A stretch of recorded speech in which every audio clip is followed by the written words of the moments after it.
first time in history, all 4 belts in the cruiserweight division will belong proudly around the waist of one man.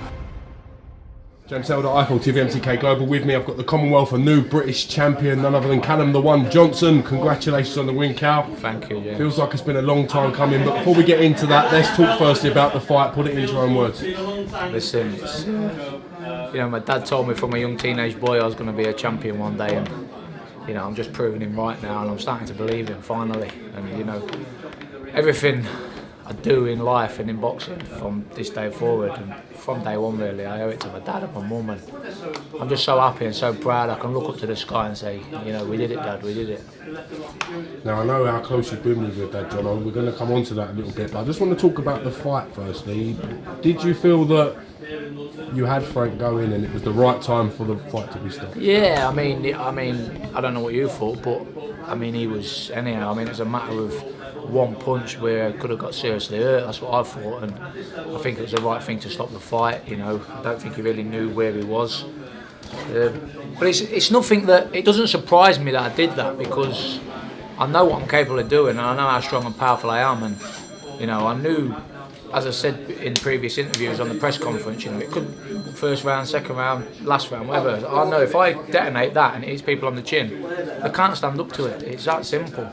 I'm not saying I'm the best fighter in the world, but I'm saying I can punch very hard, and I'm capable of knocking anybody out. Frank said he hadn't been on the floor in the press conference before this. Was that playing on your mind before the fight? He did say that. He said it. To be honest with you, I think he's been a little bit.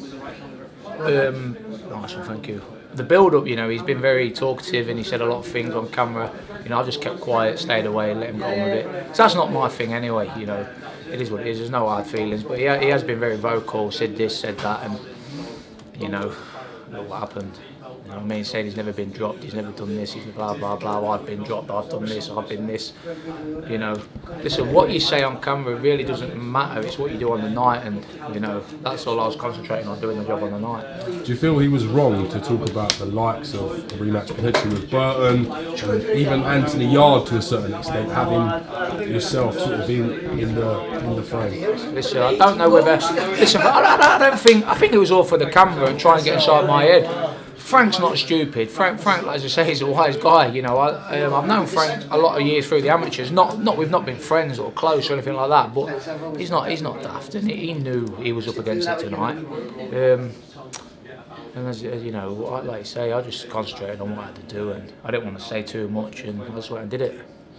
Now I know how close you and your dad was. You had the typical father and son bond, and you still have got that bond. I know how much he means to you and stuff. Do you feel that you had to deliver tonight for him? Was this something that you thought about? You know what? I always said all through my life, back in the amateurs, when the pressure was on and the big stage, it was the time to deliver. I always delivered, and I've done that again tonight. And as I say, me and my dad, we spent every day of our lives together. He trained me from being a 10-year-old boy, along with, obviously, I've had other amateur coaches, and along with Joe when I turned pro. But my dad's always been a big part of my training. He was the first man I ever punched the pads with, and before he died, he was the last man I ever punched the pads with. So that bond that we had is unbreakable. Just because he's passed, that bond will never be broken. Everything I ever do in my life, I owe it to him. What do you want to do next? I know it's been a long time coming for you with injuries and setbacks out of the ring. You've got the world at your feet a little bit now. What do you want to do next, Cal? I just want to go home, relax and enjoy it, and take it all in. But I want to stay active now. I'm not getting any younger. I've wasted too much time.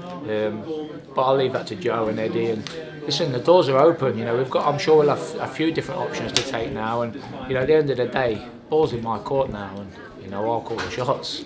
You're going to stay at British level for a little while, or do you want to look at options straight to go into the world scene? If there's options to go to European or even the world scene, listen, why not? Listen, you see what I just done to Frank. People rated Frank as the best in Britain. So let's see what comes. Do you feel you need another tough fight at British level to show people that it wasn't a fluke with Frank Buglioni? Listen, that wasn't a fluke, trust me. But yeah, maybe, why not? Listen, we'll sit down with Joe, sit down with Eddie, see what the options are. If there's a quick defence of the British, maybe so. If there's European title shot, whatever. I've heard the World Boxing Series might be doing a light heavyweights. So who knows, getting there as a Throw your hat in the name for yeah, that. why not? Why not? As one of them outsiders. Makes a story, doesn't it? Yeah, why not? Heard you on your, I hope you don't mind me saying, I heard you on the phone to your little boy. No doubt, it must mean the world for you to be able to take that Mate, Wednesday I out told back him, home he's to been him. saying to me for the last couple of weeks, like, Dad, I know you will win, but what if you don't? And blah, blah, blah. And I say, listen, boy, trust me, I'm going to win. I promise you, I'm bringing you that belt home. And, you know, I was that confident that I'd never lie to my boy, you know, and I was that confident that I was going to do it. That's why I told him I would. Congratulations on the win. Enjoy your success. We're just about going to go out to go and watch the main event. And yeah, I look forward to catching you soon. Thank you for your time, Thank champ. you. And the new In history, all 4 belts in the cruiserweight division will belong proudly around the waist of one man,